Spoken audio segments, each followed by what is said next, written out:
اكشن. السلام عليكم ورحمة الله وبركاته.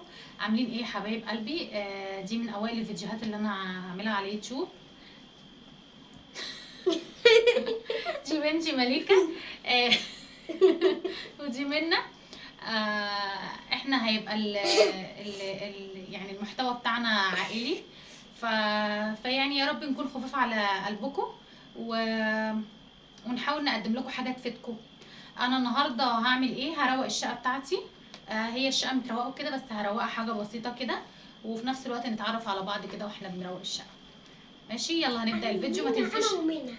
ومنى كمان هتبقى معايا، وانا ومليكه هتروق معايا وهتساعدني.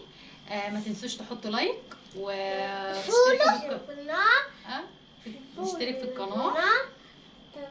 وتعملوا لايك. اعملوا لايك عشان خاطر منا ومليكه. وتعملوا اكسبورت. لا، اكسبورت ده في التيك توك. يلا استنوا معايا ونشوف هنعمل ايه مع بعضينا. ماشي كده. هم كانوا دخلوا بقى اوضه النوم وعندهم حماس زايد شويه، فدخلوا على السرير، شالوا الملايه وكده. فقلت خلاص طالما هم حبوا يبداوا يعني بالسرير وكده وعايزين يساعدوني، فقلت خلاص مفيش مشكله. طلعت حاجه بقى فريشها كده، ومنى ابتدت تاخد مني وتلبس الخداديات.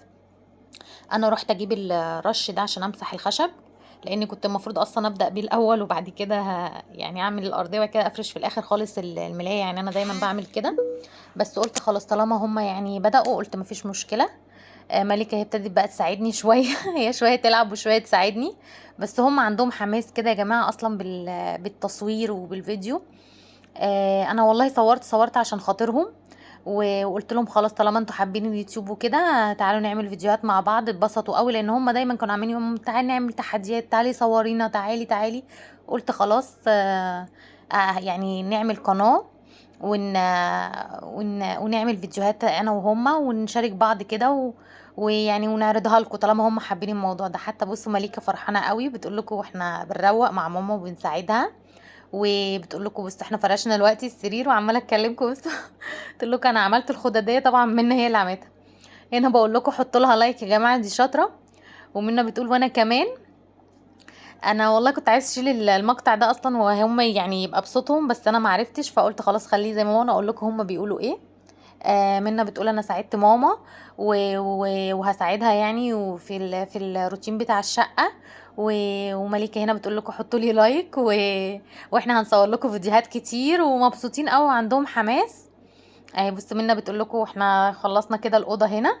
طبعا هي لسه ما خلصتش، بس هي بتقول لكم يعني احنا فرشنا السرير. وبيقولوا لي بقى هنا عمالين يكلموني يا ماما هنصور فيديوهات على طول وكده. قلت لهم حاضر هنصور وهنزلها لكم كده في اليوتيوب.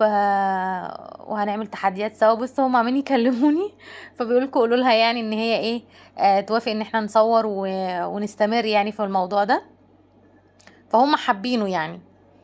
فانا قلت خلاص طالما هم كده، انا حتى ساكته مش عارفه ارد اقول لهم ايه، فقلت خلاص تمام ايه، هم طالما هم حابينه احنا يعني نبتدي فيه. ونساعد بعض وكده ومنى بتقول لكم بتعمل لكم باي باي، ومليكه بتقول لكم حطوا لايك. هنا كنت خلاص بقى خلصت فرش الاوضه وطبعا شلت السجاد. مش عارفه المقطع ده راح فين من الفيديوهات، بس تمام يعني. طبعا شلت السجاد ونفضته بره وكنست، وابتديت بقى امسح. جبت اللي هي عندي اللي هو الجردل اللي هو اللهلوبه ده بالممسحه بتاعته. ف هبتدي بقى ان انا امسح. وما قاعدين طبعا فوق عشان ما يزعلقوليش الدنيا، كنت عايزه اخرجهم، قعدوا يقولوا لي لا احنا هنقعد معاكي وانتي بتصوري. قلت لهم خلاص تمام بس خليكوا على السرير. بصوا مليكه بقى اديها ظهري تقوم نازله جننتني. آم، كده كنت خلاص مسحت بقى الاوضه وكنت لمعت طبعا وهم فرشوا معايا المفرش السرير ده. كده قلت لكم تمام بقى. وفرشت السجاده، استنيتها الاول لما تنشف طبعا وبعد كده فرشت السجاده على طول، المشايات دي. وقلت لكم كده الاوضه تمام وهبتدي بقى باوضه الاطفال. بصوا يا جماعه هي الاوضه اصلا ما فيهاش اي حاجه وكده، وهم اصلا متعوداهم ان هم اول ما يقوموا من النوم لازم هم يعدلوا سريرهم. يعني دي عدلة سريرهم، هم بيقوموا كل واحده من على سريرها بتظبط السرير كده. فانتوا يعني اللي عنده اولاد وكده يحاولوا ايه يبتدوا بالموضوع ده، ان هم يحملوهم مسؤوليه اوضتهم. بيريح كتير. وحتى الاوضه ايه، حتى لو انت دخلتي هتعمليها تكنسي مثلا وكده. وهم ممكن برضو يشاركوكي في الموضوع ده، ان هم يهتموا يعني بنظافه الاوضه. اللعب يلموها. طبعا الركن اللي هناك ده بتاع اللعب، مليكه طبعا كل شويه تجيبولي، بس انا ايه، اقول لها هتخلصي لعب تلمي اللعب بتاعتك. فده نظام ادراج كده التربو ده، فبتروح فاتحاه وبتلم اللعب بتاعتها فيه على طول. هنا كنت دخلت بقى الاوضه دي طبعا، بس لمعت الشيش بتاع البلكونه وكنستها ولكن السراير نظيفه والفرش اللي عليها نظيف، كنت لسه مغيراه. وهم اوريدي بصوا يعني مظبطين سريرهم، انا بس ظبطته كده حاجات بسيطه وخلاص. وابتديت بقى ان انا امسح على طول. كنت غيرت الميه وحطيت فيها بقى نقطه اوكسي وديتول، بيخلوا الاوضه تلمع. طبعا انا ما بكترش في الاوكسي عشان ما يعملش رغاوي كتير معايا في الاوضه، ويبقى سايب علامه كده مطرح الصابون ويجير يعني. فهي نقطه بسيطه قوي كده عشان لو في اي حاجه في الارض تطلع، وفي نفس الوقت الديتول بقى يعقم وكده، والاوضه بتبقى ريحتها جميله كده. كنت خلصت خلاص الاوضه. وفرشت اهو السجاد معاكم. بصوا السجاد ده ليه عدلتين يعني، في بصوا عدله كده ان انا كنت عدلها الاول دي، بصوا لو لاحظتوا هتلاقي السجاده غامقه. فانا هبتدي ان انا اشيلها. معلش هي الكاميرا اتهزت مني عشان رجعت لورا على الرينج لايت فتهز. فلقيتها العدله بتاعتها غلط، فانا مش بحبها على الناحيه الغامقه دي. فلما بصوا لما عكستها الناحيه التانية، بصوا هتديكوا فاتحه ازاي. فعدلتها الناحيه التانية بقت اللون افتح، يعني اللي داخل من الاوضه يحس ان الاوضه السجاد فاتح. وعدلت الستاره والاوضه كده تمام. هخرج بقى على الصاله. بقول لكم اهو الحاجه فيها برضو هي نظيفه ما فيهاش حاجه، بس انا ايه هشيل السجاده انفضه كده وايه وهكنس الارض. يعني اليومين دول الجو عفرة شوية. هو حر بس فيه تراب، فيه هوا بتراب، فبيعفر الدنيا. طبعا عندي السيراميك هنا اسود، يعني لو لسه مسحة مفيش بعد منها تاني يوم الاقي الارض بقت لونها ابيض. هنا بقول لكم السجادة عشان كبيرة قوي، واخدة الصالة كلها معايا، فانا جايباها كبيرة. فبقول لكم تقيلة يعني وكبيرة. انا كان نفسي اجيب واحدة اصغر شوية تبقى حلوة في التعامل، بس المساحة عندي يعني الاحسن ليها ان هي تبقى كبيرة كده. دول انا مش هشيلهم طبعا، ده المصلية بتاع طبعا بحطهم هنا عشان انا بصلي على طول يبقوا قريبين مني. بس هبتدي بقى ان انا اشيل الخداديات اللي هي بتاعت مش الركنة السكري، الانتريه. وهنفض تحتيها كده عشان لو في اي حاجة، طبعا عشان بيلعبوا كده، واللعب وبتبقى فيه لعب صغيرة فبتخش بين الانتريه بين الخداديات يعني. اهو زقيت بقى البتاع، قلت امسح كمان الشباك بتاع الصالة معايا. بس هو نظيف، انا على طول ايدي في الشقة بصراحة، وده احسن حاجة. الحاجة ما بتبقاش تاخد منك مجهود وما بتبقاش وانتي بتعمليها بعد كده بتبقى تعب. بصوا انا كل ده على طول بعمله، يعني يوم بعد يوم تلاقوني على طول بعمل. ظبطت كل حاجة بس. وهبتدي بقى ان انا اكنس. برجع الخداديات من هنا. كانت عايزة تخش المطبخ، فبتقولي اخش ازاي يا ماما، فقلت لها اخش نطي كده. ابتديت بقى اكنس.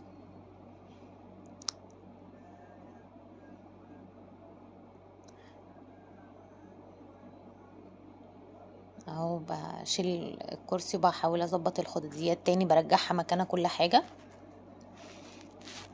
بصوا ماسكه الفوطه والمقشه، مش رحمه نفسي يعني، من الناحيه دي ادجي وفي الارض ادجي. بس كنست بقى ولميت التراب و... وابتديت اهو جبت بقى اللهلوبه بتاعتي، حطيت فيها برضو الخلطه اللي انا قلت لكم عليها دي، اللي هو برضو حبه اوكسي الوان واسمها ايه دي وفي اوكسي على فكره يا جماعه بتاع الازاز كده. اما بروح مثلا كارفور او كده بجيبها من هناك.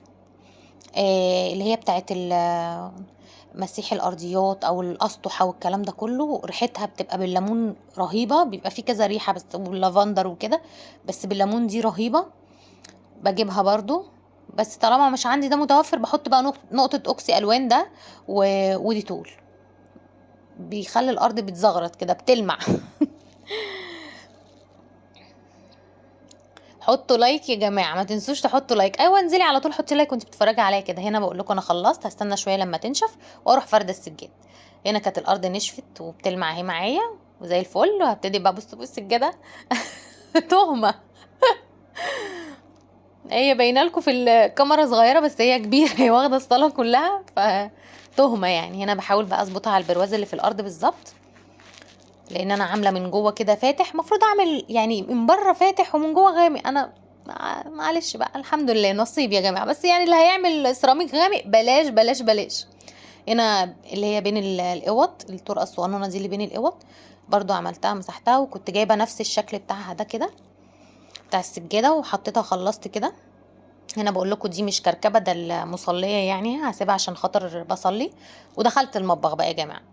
هنا ما كانش عندي مواعين كتير خالص، كان بس مطرح الفطار وكل حاجه بقى برجعها مكانها اهو. وازازه الزيت اشيلها، المطبخ والبوتاجاز عندي نظيف ما فيهوش اي حاجه. انا على طول بقول لكم بعمل يعني بعد كل اكله بروح مسحه كده البوتاجاز عشان ما يتراكمش عليه الدهون ويضايقني يعني بعد كده.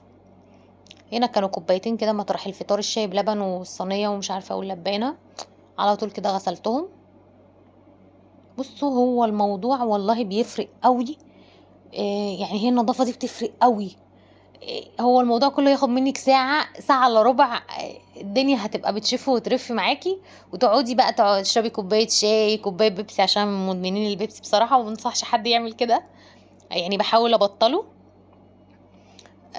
تشربي كوباية القهوة كده قاعدة بمزاج بقى، في مذاكرة بقى مع البنات تذاكري، لو بيحفظوا قرآن تحفظيهم تراجعي لهم الكلام ده كله، لو في نادي في مشوار راحة كده بتبقى خلاص بقى خلصتي كل اللي وراكي.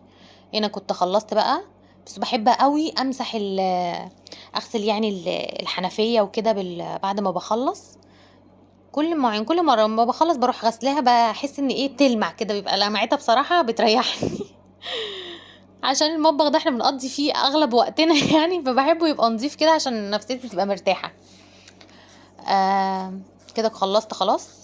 يا رب ابقى ايه يعني اديتكم حماس كده، عارفين باور يا جماعة ان وراه حاجة عايز يعملها يعملها. هنا مسحت الرخامة بس بتلمع كده وجميلة.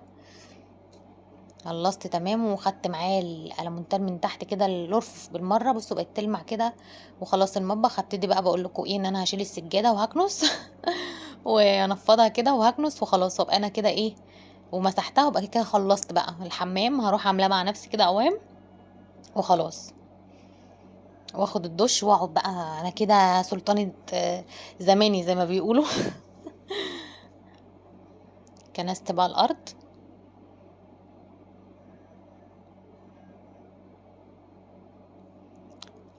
يلا يلا يلا يلا بسرعة بسرعة. هو الفيديو متسرع طبعا، فانتوا تحسوا ان الحاجة بتخلص بسرعة. وكنست ومسحت بقى كمان، وهفرش بقى هستنى شوية لما تنشف واروح يعني فرشة السجادة بتاعة المطبخ، وابقى انا كده خلصت. يا رب الفيديو ده يكون يعني فاتكو او حمسكو. طبعا عارفة ان انتوا شاطرين ونضاف وجمال، بس يعني هي ايه الحماس بعد الطرح يا جماعة. الحماس برضو حلو يعني. انا ما بتفرج على فيديو كده لو ورايا حاجة اروح قايمة على طول عاملاها، فقلت انا اعمل الفيديو ده يمكن ايه حد يتحمس كده نفس الحماس اللي انا كنت باخده. كده خلصت، ويا رب اكون يعني خفيفة عليكم وتعرفوني كده بسرعة وتعرفوا بناتي وبقى السلامة.